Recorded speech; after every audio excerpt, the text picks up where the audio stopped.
Hello, this is Ben Television News Roundup, a compilation of major stories in the weekend. I'm Tunde Alabi. Thank you for being part of the program today. The Prime Minister Theresa May has said Brexit negotiation, which starts on June 19th, will require a capable and ready team to get Britain the best deal. Mrs. May relaunched the Conservative campaign strategy after the social care U-turn said our government is best placed for the negotiation. With Election Day approaching, I wanted to tell you just how important your vote is to the future of our nation, and how quickly your vote will have a huge impact on our country. The European Union wants the Brexit negotiations to begin on June the 19th. That's just 11 days after you vote. Just 11 days after the polls close. So whoever is Prime Minister will need to be ready to enter some of the most important negotiations our country has ever faced and get the best deal for Britain.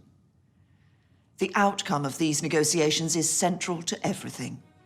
Our economic security, jobs in your area, the prices in our shops, the success of small businesses across the country, your standard of living, our schools, hospitals and public services, control of our borders, our immigration levels, and even our national security arrangements. Our nation's and your family's future depend on getting Brexit right, and it won't be easy. We will have to negotiate with 27 EU countries to get a deal that covers almost every aspect of life in the UK. So at this election, your vote will decide who sits in the negotiating chair and fights for Britain just 11 days after polling day. It will either be me or Jeremy Corbyn. Me with a strong and stable government and a clear plan for Brexit. Or Jeremy Corbyn and a hung parliament with the SNP and Lib Dems pulling his strings. And every vote counts. A loss of just 6 seats would mean my government loses its majority and risks putting Jeremy Corbyn in charge of Brexit. But every vote for me and my team will strengthen my hand in these crucial negotiations so we can move forward together as a country through Brexit and beyond. So when you go to the polling station on June the 8th, remember that the Brexit negotiations will begin in just 11 days' time. And please, vote for me and my team. And together we can make a success of Brexit and make life better for all of us. Meanwhile, the Prime Minister Theresa May has come under attack for not attending the BBC election debate. The Prime Minister, who sent the Home Secretary Amber Ruth, was accused of calling an election, yet avoided defending our manifesto in a debate. Theresa May called this election because she's taking you for granted. She won't turn up to these debates because her campaign of sound bites is falling apart. And like Theresa May, I'm not afraid to defend my policies, my principles, my values. Plaid Cymru exists to defend and build up our country. In Wales, it is Plaid Cymru that stands for fairness and equality, and everyone who chooses to call Wales home. For 100 years, Wales has voted Labour. It hasn't stopped Tory rule. Labour in Wales have their own manifesto, and they're airbrushing their leader out of their campaign.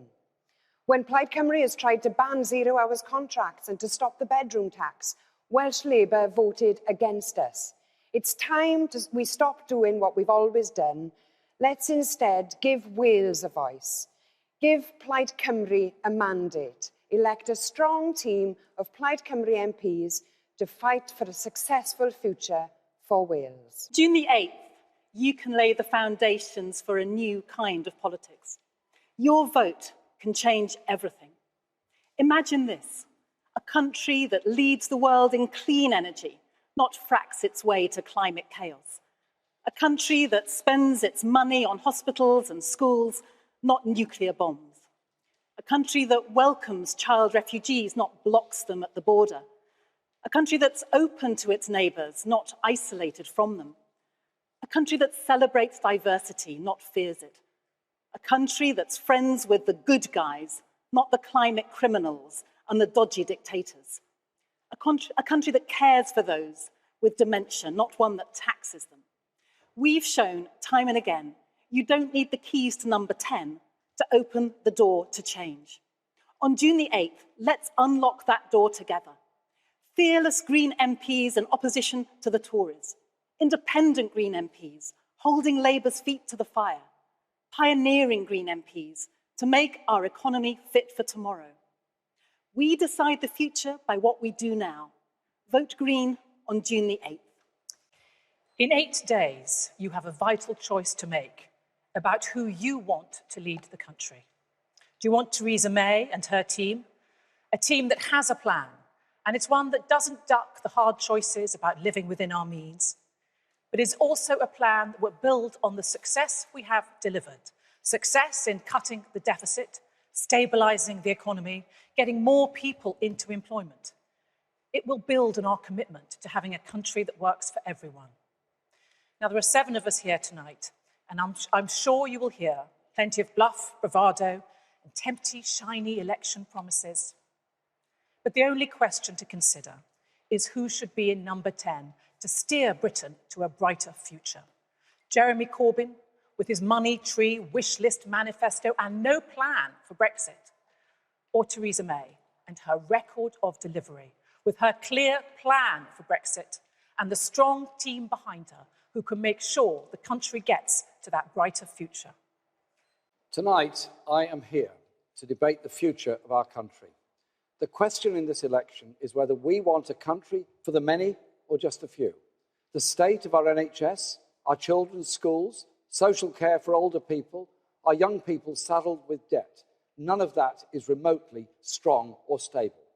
And now the Conservatives want 5 more years of cuts to our vital public services to fund tax handouts for the wealthy few. Labour will make very different choices. There will be no tax rises for 95% of taxpayers, but we will ask those with the most to contribute a bit more so no one is held back from achieving their potential. On June the 8th, you have a choice. More cuts in services and living standards with the Conservatives, or vote Labour to transform Britain for the many, not the few. UKIP will always put the interests of British people first, whether that is prioritising our NHS and social care over a bloated and ineffective foreign aid programme, or protecting those who are most at risk from wage compression because of unskilled mass immigration. UKIP will always stand up for those who have been let down and left behind by the Westminster elites. Now, a government's job, first and foremost, is to protect the public. Our police, our intelligence services, our armed forces and our border force must be given the tools and the resources they need to do their jobs effectively. But money isn't everything. Politicians must show leadership. They must, without fear or favour, ensure that our way of life, our values and our democracy is secure. I believe in our great country. I believe in British values. I believe in our way of life. And as you will see tonight, UKIP believes in Britain. Where do you think Theresa May is tonight? Take a look out your window. She might be out there sizing up your house to pay for your social care. And why do you think she called this election? She wants 5 years as Prime Minister, and she thinks you'll give it to her, no questions asked, literally. Even if she brings in a dementia tax, sacks your kids' teachers, and nicks their lunches while she's at it. We can all agree that is a rubbish offer. Look, I know we don't all agree on Brexit, but she's off to negotiate a deal for you, for me, for all of us. Imagine if it's a bad deal. I mean, dementia tax bad. I know that to persuade you to vote Liberal Democrat, I have to give you some really good reasons. So here's 3. 1, I'll rescue the NHS and social care by putting a penny on income tax. 2, I'll give you the final say on the Brexit deal, not Theresa May. 3, whatever power you give me, I'll use it to stop her taking you for granted. The Home Secretary, Amber Rudd, has described Jeremy Corbyn's manifesto as a fanciful wishful list. Other party leaders at the debate accused Theresa May and the Conservatives of anti-people's policies that are against the most vulnerable in the society. My party has presided over making sure that people on lower wages are able to keep more of the wages they earn. We must take it within context. Since 2009, we had, up in the run to 2009, we had one of the largest peacetime recessions, and we've managed to rebuild the economy since then. But my party is focused on making sure that we help people like Nicola, which is why we're going to continue to take people out of taxes, making sure that the amount you can earn before you have to pay tax rises to £12,500, and we're going to live within our means. Some of the offers you will hear tonight are just fanciful. In order to have a strong economy, to support Nicola and others, we need to make sure we have that strong economy. And the way to make sure that we have it is to have a strong negotiating position as we go into leaving the European Union. You're going to hear me say that a lot tonight, because the worst outcome would be if we're not able to negotiate a strong deal with the European Union. The question is on living standards. Jeremy Corbyn. Living standards have fallen in the past 7 years under the coalition government with the Liberal Democrats and the Tories, and now under the Tory government itself. 6 million people are earning less than the living wage. 1 million are on 0 hours contracts. Public sector workers have had a pay cut of at least 14% over the past 7 years. We will lift the pay cap on the public sector. We will introduce a living wage of £10 an hour by 2020, and we won't punish workers who want to take their rights to a tribunal where they have to pay charges and fees. We will abolish that. Our determination is that those who produce the wealth of this country should benefit from the wealth of this country. What we've seen is a massive gap growing between those at work and those at the top. It's times 186 between those on the shop floor and those in the boardroom. That has to change, and we will ensure it does. Angus Robertson, how would you help working people like Nicola? Well, the first thing I would say is that governments have choices about the kind of economic policy they pursue, and the Tories, now alone in government and previously working with the Liberal Democrats, introduced austerity measures which are hitting those in society with the lowest incomes the most. And frankly, I think the time has come for that to end. And politicians can make different choices. And every SNP MP elected to Westminster will stand up for those different choices and an end to austerity. It is about choices. The Tories have chosen to support those who are wealthiest in society. We don't agree with them. We think those who have the most should pay a little bit more. And that's why we're in favour of the highest earners seeing their taxes rising from 45 to 50p. We're also, incidentally, supportive of looking at changes to the pay restraint that we've seen through these times of austerity. That's going to happen in Scotland under an SNP government. We will press the UK government to do the same in the rest of the UK. Lastly, I want to make this point. Some of those people on the lowest incomes have been massively hit by welfare cuts. And I think the time has come to end punishing disabled people, end a bedroom tax, and leaving people with the lowest incomes with too little to pay for the essentials. Okay, that can change. It's about political changes. To respond to the direct points. Well, on the direct point of payments to help people who are disabled, we are a party who will always support those in most need. And the welfare bill for helping people on disabilities has gone up £7 billion in the past 7 years and is now at £50 billion. We will always provide that safety net where it's needed. Amber, you tried to take personal independence payments away from people with disabilities, and then you turned yourselves around in a few days on that. You're not credible on this issue. Jeremy, I know there is no extra payment you don't want to add to, no tax you don't want to rise. But the fact is we have to concentrate our resources on the people who need it most. And we have to stop thinking, as you do, that there's a magic money tree. You have to be accountable for the money you want to spend. I'd like to bring in some of the other parties. Tim Farron, you've argued for this election being about providing a good and credible opposition. Which of these parties do you think has the right economic formula for living standards? I mean, to answer Nicola's question, I mean, economics is about people. It's not about figures. It's about people's experience and how they can afford to feed their children and look after them. Like many people, I have known in my life what it's like to not be able to pay the bills. It matters to me that we build a country for all of our children where people are decent to one another. A strong welfare state is essential. I've been helping 2 people in my constituency with their PIP payments in the last month, both of whom were chief executives of different companies in the not-too-distant past. Everybody out there who thinks that welfare is some kind of a burden needs to remember that any one of us is only 1 or 2 steps from being in need at any given time.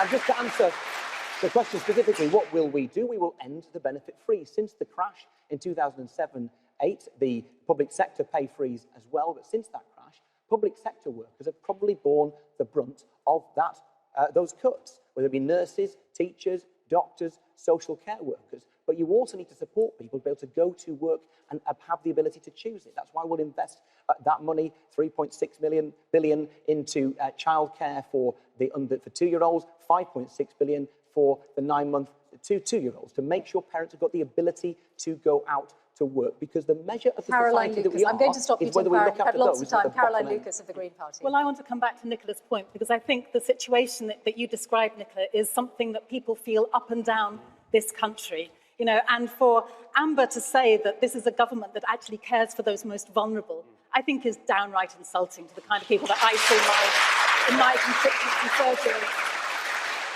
You know, I see letters from a man who can't actually get into the surgery because he hasn't got his mobility scooter, and he hasn't had it for 6 weeks because the DLA payment going on to PIP has now been delayed. He is just stuck there. You know, I think there is just simply not a recognition from this government about the pain that it is inflicting on some of the most vulnerable people in our society. And it is a matter of political choices, because we are the 5th biggest economy in the world. And yet, we are a country that has 4 million children living in poverty. We are a country where 1 million food parcels were given out last year. That is just simply quite wrong. And so the Green Party is quite upfront about saying we would make those with the broadest shoulders pay more. We would reverse the changes in corporation tax, which has allowed Theresa May to come up with this vision of the country as some kind of bargain basement tax haven. Our U.S. Congressman Ed Royce has urged U.S. President Donald Trump to develop stronger ties with Africa as the continent remains strategic to U.S.'s interest. The House Foreign Affairs chairman said that Africa's 1 billion consumers are a potential market for U.S. products and services. 3 of the world's 10 fastest growing economies are in Africa. Figures from the International Monetary Fund show 2 more are just outside the top 10. This makes U.S. engagement in Africa more critical than ever.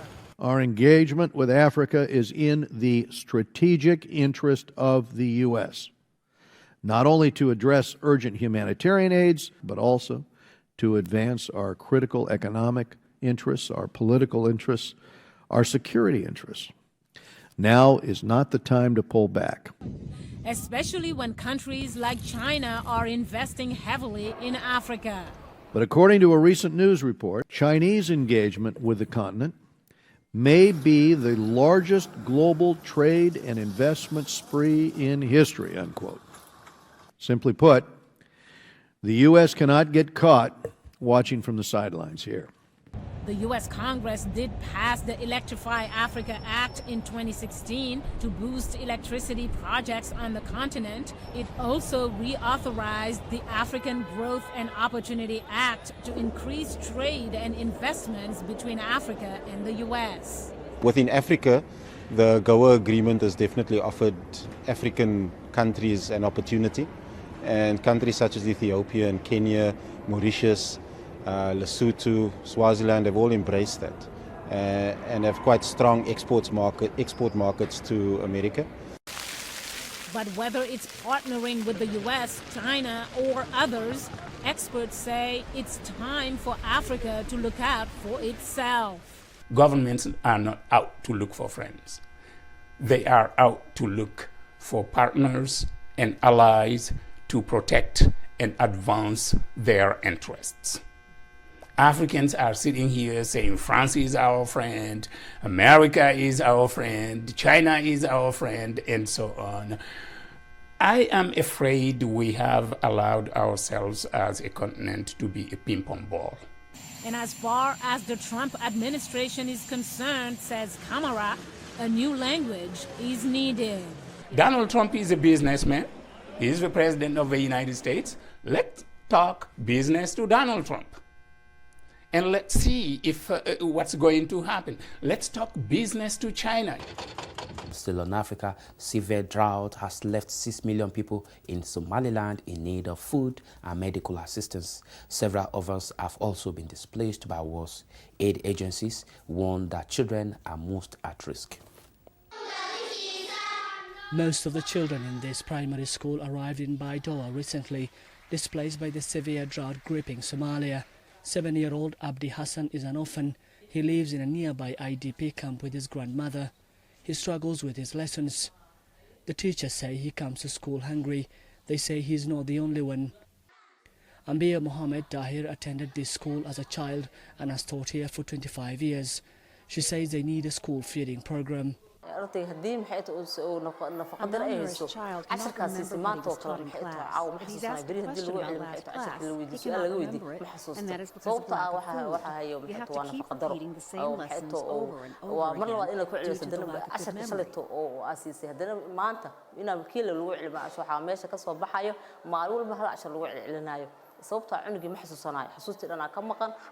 Aid agencies say more than 270,000 school-aged children have been displaced. The UN Children's Fund says the drought has forced 40,000 children out of school. The drought has triple impact. So the drought, disease and displacement is what is impacting children. So the drought affects the family, and it could lead to acute watery diarrhea or children, becoming malnourished and needing more help. For children over 6 years old at this school, this is their second crisis. Many lived through the 2011 famine in southern and central Somalia. Experts warn that malnutrition as a child can have lifelong impacts on a person's health, cognitive development, and even their future earning potential. At a nearby feeding center in Baidoa, children under the age of 5 are provided with nutritious supplements. Mothers must also return the empty packets. The empty indicates the child has eaten the food. This is to avoid the items being sold in the market. It also puts pressure on the mother to feed the child. The UN Children's Fund says the number of acutely malnourished children in Somalia has shot up 50% to a projected 1.4 million by the end of the year. UNICEF says an estimated 275,000 are suffering or will suffer from life-threatening severe acute malnutrition. And with that, we conclude the news roundup for this week. Thank you for being part of the program. I'm Tunde Alabi. Enjoy the rest of your week. Bye. As part of our continued efforts to reach the African and other ethnic communities in the United Kingdom with greater impacts and create the platform to hear your silent and unheard views in this hugely growing community in the United Kingdom, our channel, Ben TV, presents to you another live current affairs television program. Our focus on the program is to review and discuss issues around the diaspora community in the UK. The program offers you that unrestricted voice on issues affecting you in the UK. Join us live every Monday at 10 a.m. to 12 noon. Another business segment of Dialogue in Diaspora, 2 to 3 p.m. every Monday. But guess what? You can be part of the program. Just send us an email at bentelevisionuk@gmail.com. Dialogue in Diaspora, your voice, your opinion on our TV.